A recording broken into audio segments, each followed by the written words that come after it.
Bismillahirrahmanirrahim. Assalamualaikum warahmatullahi wabarakatuh. Alhamdulillahirabbil alamin.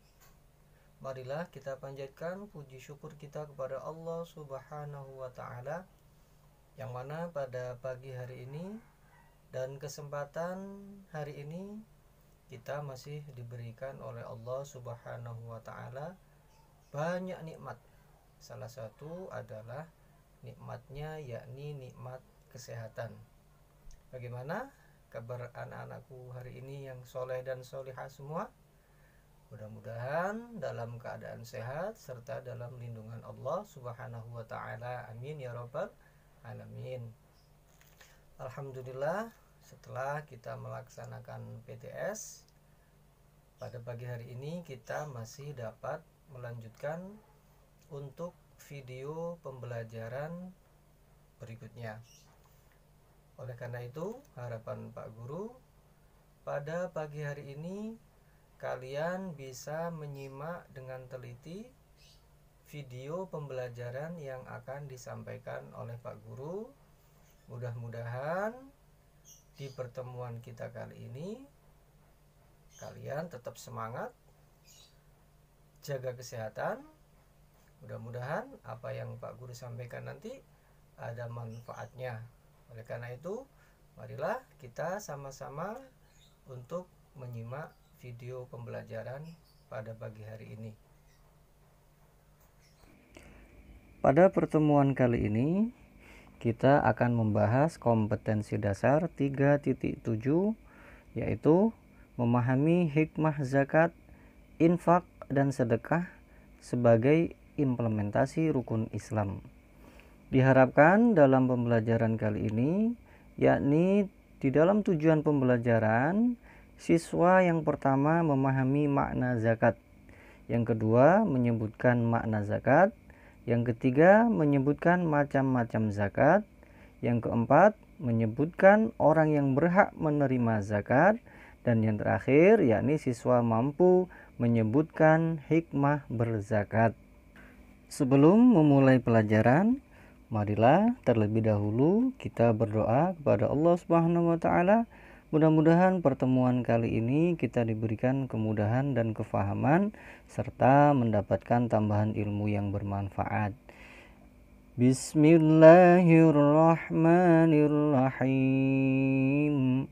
Raditu billahi rabba wa bil islami dina wa bi muhammadin nabiyyan wa rasula. Rabbi zidni ilma warzuqni fahma. Amin ya rabbal alamin. Anak-anakku sekalian, tahukah kalian apakah itu zakat? Zakat dibagi menjadi dua macam. Ada zakat fitrah yang bersifat pribadi yang bertujuan untuk membersihkan jiwa. Sedangkan yang kedua adalah zakat mal, yakni tujuannya untuk membersihkan harta kita.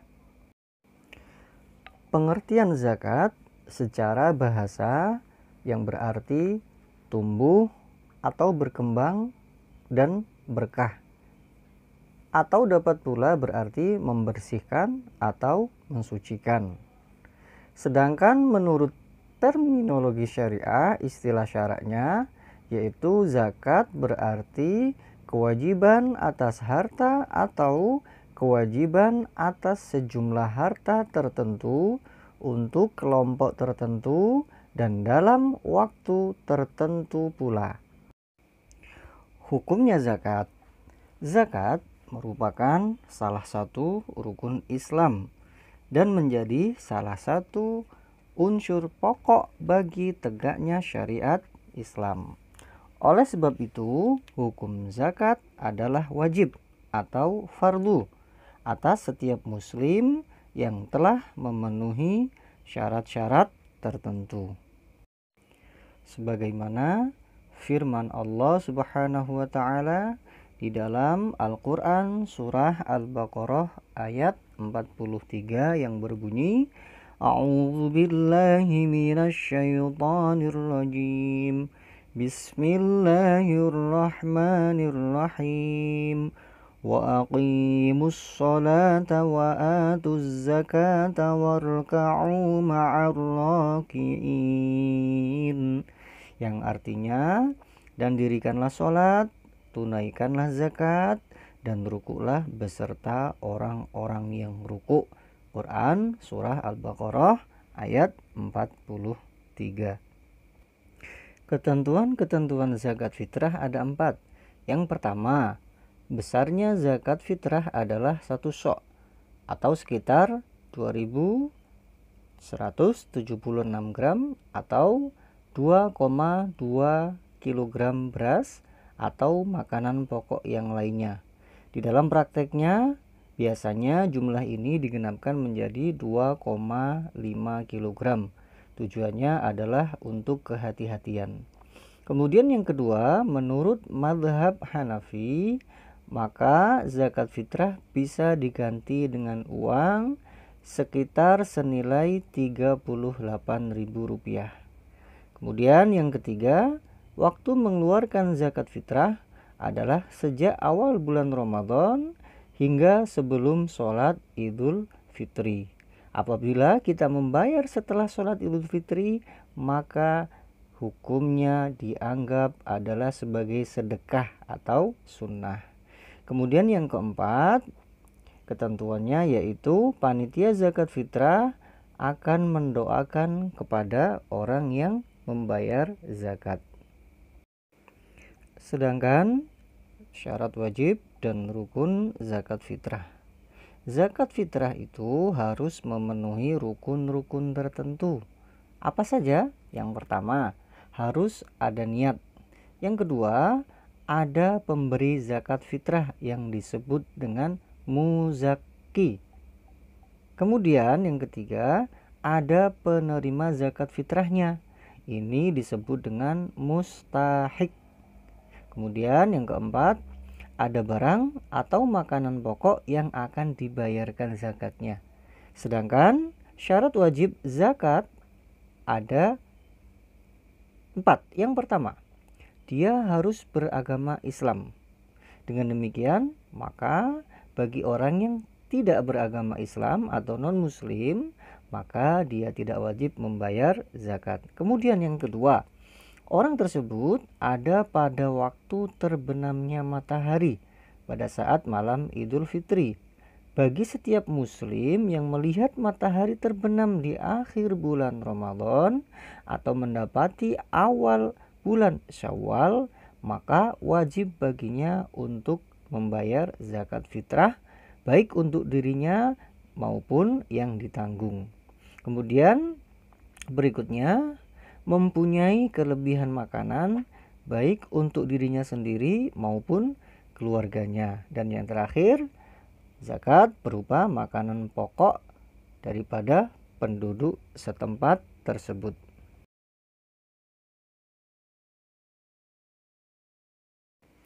Apakah anak-anakku yang soleh dan solihah sudah tahu niatnya untuk zakat fitrah? Baiklah, mari kita baca sama-sama niat zakat fitrah. Nawaitu an ukhrija zakatal fitri an nafsi fardhan lillahi ta'ala. Yang artinya, sengaja saya mengeluarkan zakat fitrah atas diri saya sendiri, fardu karena Allah Ta'ala. Ada 8 golongan orang yang berhak menerima zakat fitrah atau disebut juga dengan 8 asnaf. Siapa sajakah mereka? Yang pertama yaitu fakir. Fakir adalah orang yang tidak mempunyai harta atau hasil usaha pekerjaan untuk memenuhi kebutuhan pokoknya dan tanggungannya. Sedangkan yang kedua adalah miskin. Orang miskin adalah orang yang mempunyai harta dan hasil usaha tetapi masih tidak mencukupi untuk memenuhi kebutuhannya. Sedangkan yang ketiga adalah fi sabilillah. Siapakah orang fisabilillah itu? Yaitu orang yang berjuang di jalan Allah seperti berperang, berdakwah, dan menerapkan hukum-hukum Islam. Yang keempat adalah mu'alaf. Mu'alaf yaitu kelompok orang yang dianggap masih lemah imannya karena baru masuk Islam. Kemudian berikutnya adalah ghorim.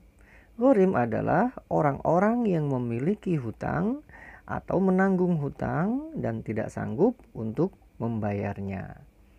Sedangkan yang keenam adalah Ibnu Sabil. Ibnu Sabil adalah orang yang terputus bekalnya dalam perjalanan atau musafir, dan termasuk juga para pelajar di perantauan. Sedangkan yang ketujuh adalah amil zakat. Amil zakat adalah panitia penerima dan pengelola dana zakat. Sedangkan untuk golongan yang terakhir yang boleh menerima zakat fitrah atau berhak yaitu riqab. Apakah itu riqab? Riqab yaitu hamba sahaya atau budak. Dan mungkin sekarang di zaman sekarang ini sudah tidak ada lagi yang disebut dengan riqab atau hamba sahaya atau disebut juga dengan budak. Syarat wajib dan cara mengeluarkan zakat mal atau zakat harta.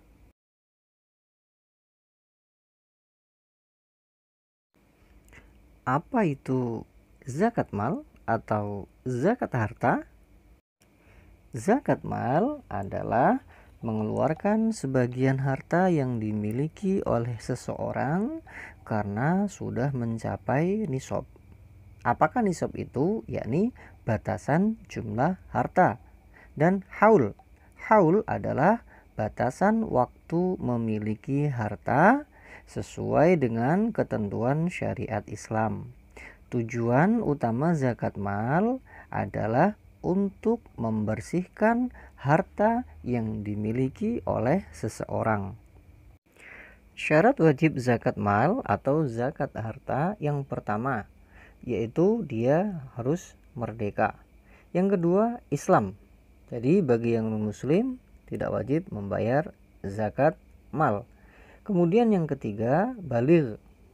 Yang keempat, milik penuh. Artinya kekayaan itu berada di bawah kekuasaan pemilik dan tidak tersangkut di dalamnya hak-hak orang lain.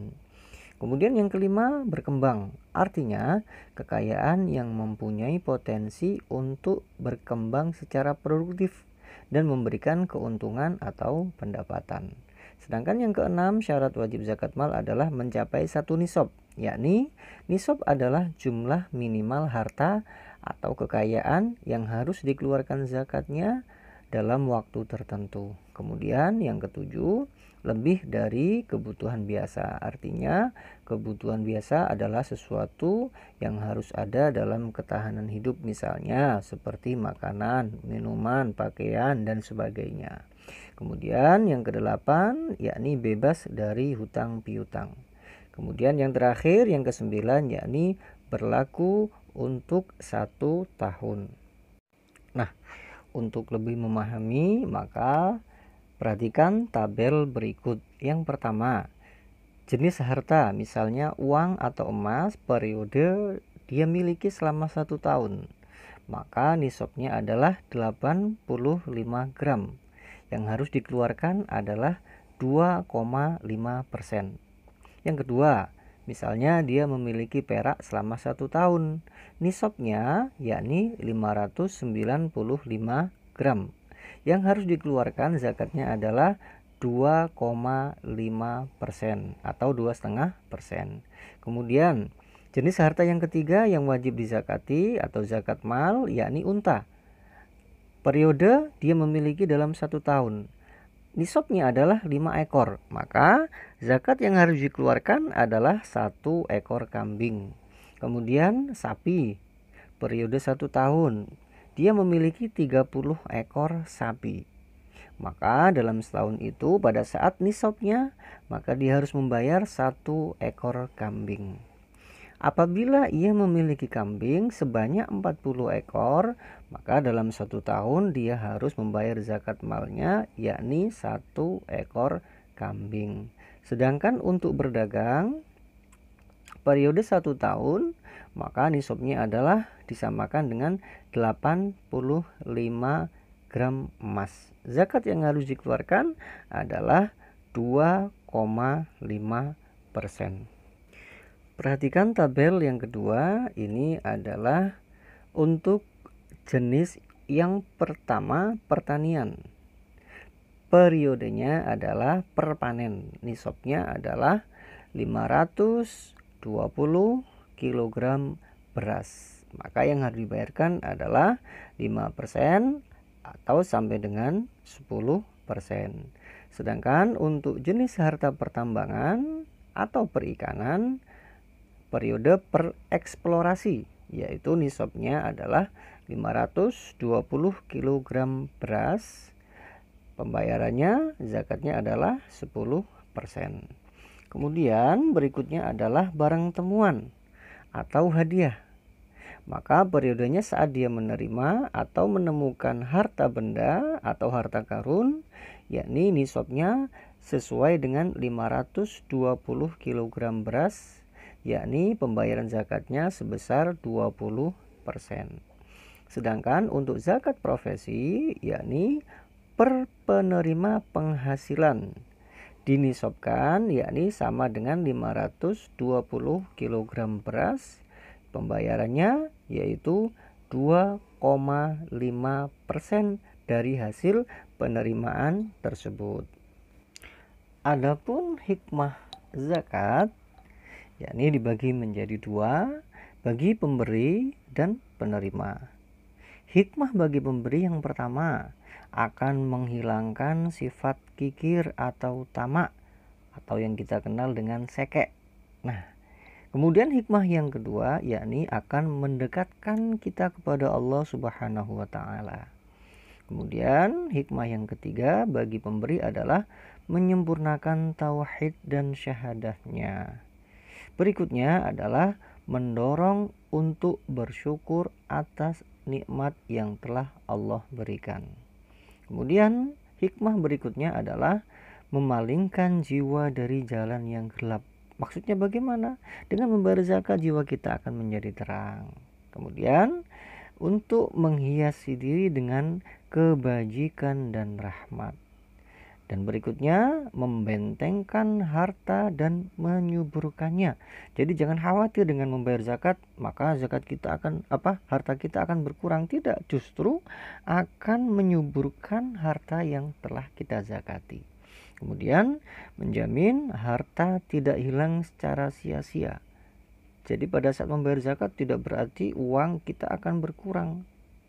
Kemudian yang terakhir, merasa berkecukupan dan masih banyak hikmah-hikmah bagi pemberi zakat. Kemudian yang kedua, hikmah bagi penerima zakat yang pertama akan memeliharanya dari kehinaan, kepapaan, dan aib kemiskinan. Kemudian yang kedua, memantapkan iman dalam hatinya.